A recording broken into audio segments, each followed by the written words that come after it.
இங்க ஒரு group of friends சேர்ந்து ஹாரர் கேம் ப்ளே பண்ண டிசைட் பண்றாங்க. இந்த மாதிரி இருக்க ஒரு கை ஸ்டாச்சுவோட ஹேண்ட் ஷேக் பண்ணி டாக் டு மீன்னு சொல்லி ஒரு பேய் அவங்க உடம்புக்குள்ள வரதுக்கு அலோவ் பண்ணணும். ஆனா 90 செகண்ட்குள்ள அந்த கையையும் விட்டுறணும்னு ஒரு ரூல்ஸோட ப்ளே பண்ண ஸ்டார்ட் பண்றாங்க. ஆனா அந்த பையன் உடம்புக்குள்ள மியான்னு சொல்ற பொண்ணோட அம்மா ஆத்மா வந்து இருக்க அம்மா கூட பேசணுங்கிற ஆசையில யார் சொல்லியுமே கேட்காம 90 செகண்ட்ஸ்க்கு மேலேயே அந்த ஆத்மா கூட பேசிட்டு இருக்கா.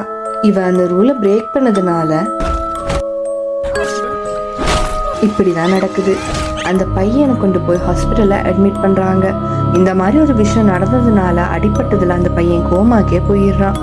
இவ்வளோ நடந்தும் அந்த பொண்ணு சும்மா இல்லாம திருப்பி அந்த கையை காண்டாக்ட் பண்ணி அம்மா கூட பேச ட்ரை பண்றா. அப்போ நேர்ல வந்த அம்மாவோட ஆத்மா இப்படி சரி ரிலேவை காப்பாத்து அவனோட உயிர் கொஞ்சம் கொஞ்சமா போய்கிட்டு இருக்குன்னு சொல்றாங்க. மியாவும் அவனுக்கு என்னாச்சுன்னு பார்க்க ஹாஸ்பிட்டலுக்கு போக ஆல்ரெடி கோவத்துல இருந்த அம்மா அக்கான்னு 2 பேருமே வன்மத்தை கொட்ட அந்த பையனை கூட பார்க்காம வீட்டுக்கு வந்துடுறா. அன்னைக்கு நைட்டே அவளுக்கு இந்த மாதிரியான உருவங்கள்லாம் தெரிய தொடங்குது. இதை பத்தி அந்த கேமை கோஆர்டினேட் பண்ண லீடர் கிட்ட சொல்றா. என்ன பண்ணலாம்னு யோசிச்சுட்டு இருந்த மியாவுக்கு ஏதோ ஒன்று ஸ்ட்ரைக் ஆக நேரா ஹாஸ்பிட்டல் போறா.